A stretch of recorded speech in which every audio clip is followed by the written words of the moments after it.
si j'ai tenu à présider personnellement cette cérémonie d'inauguration des nouveaux locaux du service des maladies infectieuses et tropicales du CHU de Fann, c'est pour marquer, une fois de plus, la priorité élevée que j'accorde dans le plan Sénégal émergent à l'amélioration de la performance de notre système de santé par la réalisation d'infrastructures sanitaires modernes à la hauteur de nos ambitions de souveraineté médicale.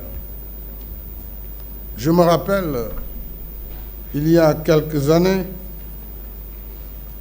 lorsque nous avons eu le premier cas Ebola, j'étais avec Mme Eva-Marie Coll-Seck, qui était ministre de la Santé, c'était pour moi un tsunami. Parce que nous étions très loin de nous imaginer ici au Sénégal, ce pays sahélien, qui n'est pas en zone humide, que Ebola pouvait venir. Et comme Ebola est transporté, tout comme la Covid, par les êtres humains, nous nous sommes retrouvés très tôt avec un cas. N'eût été d'ailleurs sa générosité de médecin. Dans mon entourage, d'aucuns disaient qu'il faut transférer le malade dans la nuit, le sortir du pays et le remettre à la frontière, à Kalifourou. Il s'y est opposé très fortement.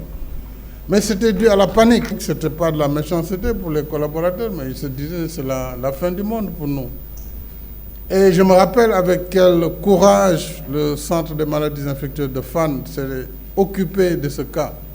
Unique cas qui a été traité à l'époque, c'est la première fois que je voyais le professeur Seydi. Et Madame le ministre me disait, on s'est battu pour avoir des systèmes comme ça, un système D, des brouilles, on a fait rapidement des hangars, etc.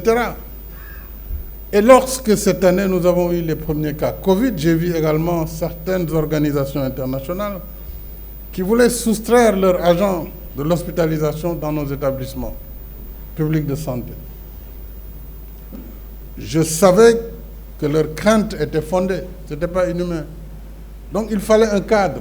C'est pourquoi lorsque le professeur Seydi m'a parlé, je lui ai dit, allez le plus loin possible, peu importe les moyens. Mais faites en sorte que ce centre qui sortira de terre, d'abord qu'il puisse sortir de terre avant la fin de l'année, et il a réussi ce pari, il faudrait l'en féliciter.